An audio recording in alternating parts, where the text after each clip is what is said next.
Afghanistan's infrastructure. Prior to the invasion of Afghanistan by the Soviet Union and the subsequent civil war, the country had a relatively better infrastructure in comparison to that era's regional countries. However, with the over 3 decades of war and destruction, Afghanistan lost a lot of its wealth and treasure.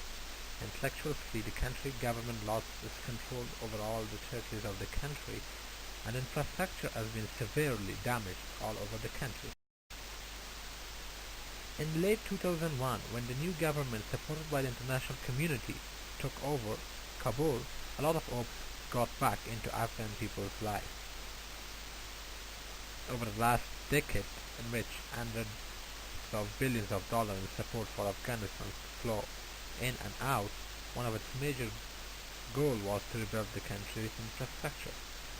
Based on the same goal, thousands of construction and rehabilitation companies started to launch their offices in Kabul and around Afghanistan, and many took lucrative benefit from the market of construction in Afghanistan.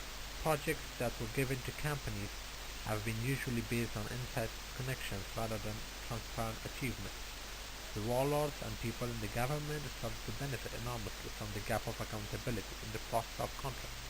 This eventually led in the failure of many projects, although some part of the infrastructure development such as bridges and roads across the country has been helpful and can be deemed achievement. However, the country still lacks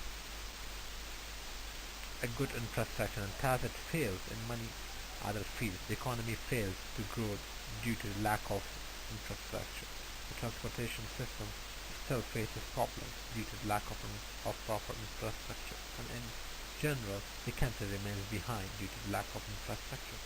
Currently, the capital Kabul can be considered as a good example where the infrastructure fails to cope the problems of heavy traffic, heavy rains, or the supply of electricity at peak